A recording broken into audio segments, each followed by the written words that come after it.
Update diri sa Malapatan as to 6.8 nga magnitude nga lino. Sige, manageable na no ang sitwasyon sa Malapatan. Karon naatay tulo ka team, ikaupat ang regional team sa nag-deploy na ta og Ardena team, meaning ani rapid rapid damage assessment and needs analysis. So dira na nato mabalaan kung pila ba gyud ang kung into pesos, pila ba gyud ang mga damages, verification na sa damages. So Ardena nagtuyok na sa tibok 12 ka barangay. O pangatlo, nagsugod na po ang relief operation katong Domingo pa. So nagasugod na, nagapasalamat ta kay natagaan gyud ta diri og dakong pagtagad no sa mga ahensya sa gobyerno. O ubay-ubay na po ang mga tabang na nisulod. Sa karon na atay 3,200 family food packs na nisulod og ihatag po ang OCD para sa family kits para sa mga totally damaged na mga biktima. O ato ang MSWDO ang nag-head sa ato ang relief operation na sila on the ground karon for the relief. Padayon na siya hantod kanus sa mahurot o kanus sa hantod tabangan ang mga tao. Okay. Casualties, pila ka buo, pila ka pamilya? Casualties, duha ka klase, injured ug patay, naatay 10 ka injured, ang uban ani halos nakagawas na sa hospital, ang uban nagpabilin paghihapon kay nay mga operahanan mga naa sa duha. Then patay naatay isa ka patay, si Pastor Romeo Yata Talino sa kapastor kini nga taga Barangay Tuyan. Mo nitong nahulog og bato? Mao ni siya ang katong naligiran og bato o na may resulta na sa landslide po. Asang barangay? Barangay Tuyan po. Tuyan. Okay. Infrastructure, sa mga damage? Sa infrastructure, naatay mga ubay-ubay na damages, no? Gikan sa totally, partially and totally, mga critical facilities nato. Naa sa 23 plus 4 is 26, 27.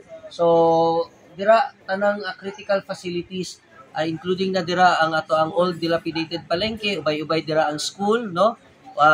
Napo dira ang atong mga cracks sa barangay hall o ang simbahan o ang major pa po nato ang ato ang boat landing municipal wharf na grabe gyud pong pagkagubaa. So kaya ra na yung suruyan dito niya. Okay. So kinsay naka-adto na diri nga naghatag og assistance? Sa karon DSWD OCD12 natay Humanitarian Foundation Care Accord.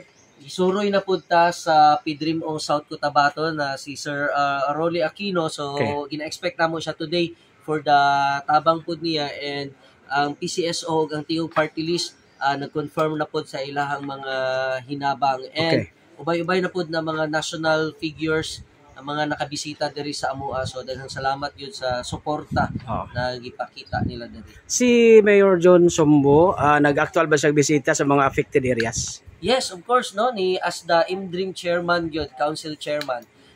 Pagka linog gyud mismo kay naa siya sa Barangay Lunmasla. Una niyang nasuruyan gitong old dilapidated na palengke nga nahagsa. So mao gito ang una niyang nasuruyan, then pagkaugma katong murag nahusay na ang tanan na murag gigaan na ang gibati.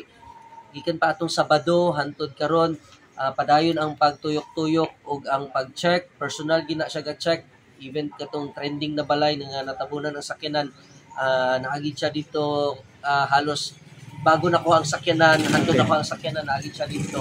O ipila pod ka mga personalities, no, ang iyahang giubanan. Sumala ato, personal gid siyang ni assist kay Vice President Sara Duterte itong niadto tong Domingo sa mga biktima namo na naa sa mga hospital.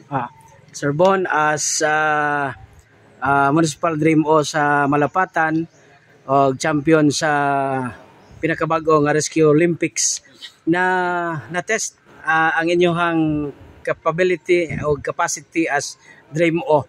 What ba mo nalisdan in terms of equipments, in terms of manpower during the 6.8 nga linog magnitude?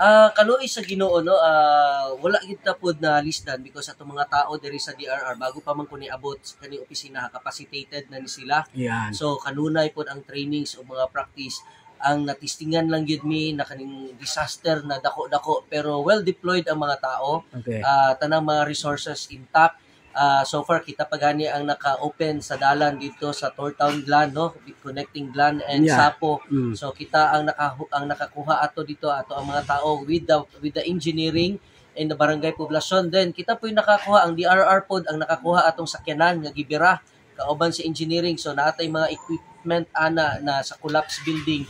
So far ang MDRR mo Malapatan is ready, pero kailangan gihapon namo ang tabang sa publiko na atay mga trained volunteers sa palibot, ang national agencies nato sama sa PNP, BFP, AFP, Coast Guard Maritime, na alang gina sa amo ang kiliran pero minti ga support, og ang mga empleyado mismo dire bago ra mi naka-train og earthquake drill, so nagamit gyud siya. Gamit yun. No? So ang council pod, ang mga miyembro sa council sa MDream Council is naagid kanunay active ang reporting ug ang mga whatever support, no, na in fact tanang mga motor sa munisipyo nga red plate naa sa amo atanan karon, deployed tanan sa Ardina nato, no, na team. Aha.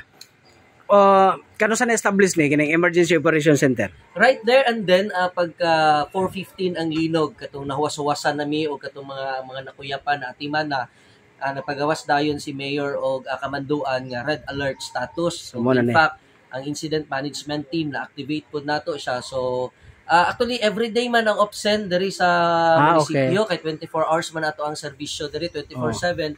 But this is a special emergency operations center for the 6.8 magnitude earthquake. Okay. Thank you, sir.